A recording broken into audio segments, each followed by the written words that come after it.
Психологтардың пікірінше нәзік жанды арулар өздерінің сырт келбеті арқылы өздерін әлемге таныстырады екен. Ал әдемі көріну бұл нағыз өнер. Бұл өнердің ішіне тағы да биік өкшелі аяқ киімде жүре білуді де қосар едім. Расында да біз биік өкшелі аяқ киімде жүре аламыз ба? Әсіресе қыстың күні мұзда тайғанамай, біз өкшеде жүре білудің қандай қулықтары бар?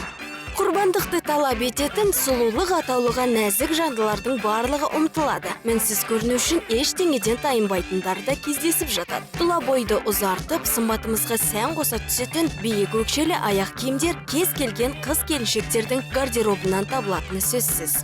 Күнделікті өмірде тек жай табан аяқ киімді таңдайтын алғашқы кейіпкеріміз тележүргізуші Мереке Қуанышбекқызы қысты күні көк тайғақта биік өкшені кимеуге кеңес берді. Қыстың ауыр айында тайғақ кезде мен аруларымызға айтар едім, денсаулықтарыңызға ешқандай зиян келмесін, сол себепті жай табан киіңіздер. Осылайша болашақ ана атанатын құрбыларына денсаулық басты байлық деп санайтын бойшаң кейіпкеріміз той думанға бара қалсаңыз қолданатын қулық ұсынды. Бір қорапшаға бөлек биік өкшеде әдемі аяқ киімді апарып, сол жерде ауыстырып киіп алсаңыз болады деген кеңес берер едім. Алайда қыстың суығына қарамастан биік өкшеден түспейтін аруларымыз барын да ұмытпау қажет. Ендеше құлақ түріңіздер.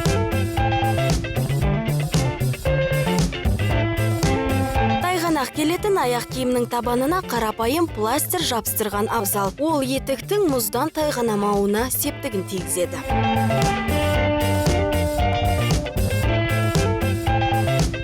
Шындығына келсек, арулардың барлығы дерлік ер адамдарға ұнау үшін осындай әрекеттерге барады. Әрине, онсыз болмасы да анық. Ендеше жігіттер қауымының пікіріне құлақ түрсек. Биік өкше киетін қыздарды жақтыртпаймын. Себебі бойым кішкентай. Енді ыңғайсыз ғой енді. Қасындағы сөйлесіп тұрсаң да, мысалға, қыз адамның сенен биік болып тұрғаны әрине ыңғайсыз.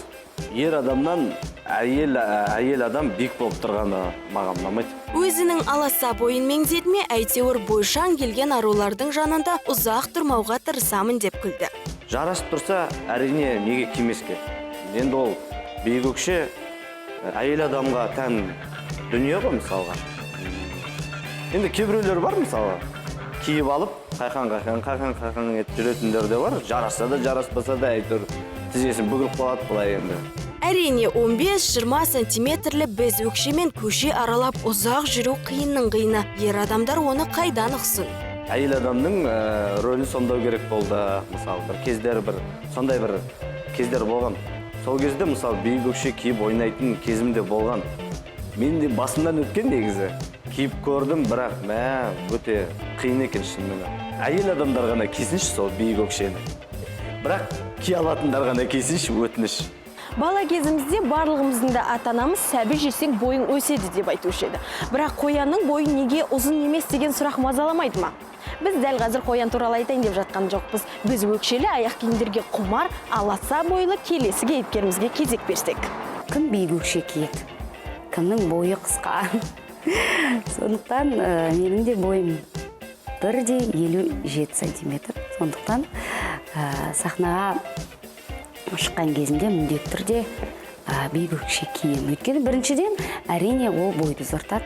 Сондықтан да үнемі биік өкше кимесе де ел алдына шығарда ғана Мәдина ханым өзімен бірге алып жүреді екен.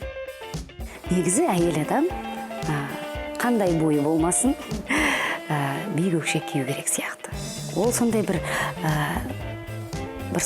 ерекше сымбатты қылатын сияқты. Бүгінде үкілі кәмшат пен бүрмелі көйлекті біз өкше мен ұзын кірпік алмастырған заман. Сондықтан заманына қарай адамы дейміз. Бастысы заман өзгерсе де, үлгілі де ибалы келін болатын аруларымыз өзгермесін. Қазына Әбдіғапар, Илхам Аюпов, Жаңа күн.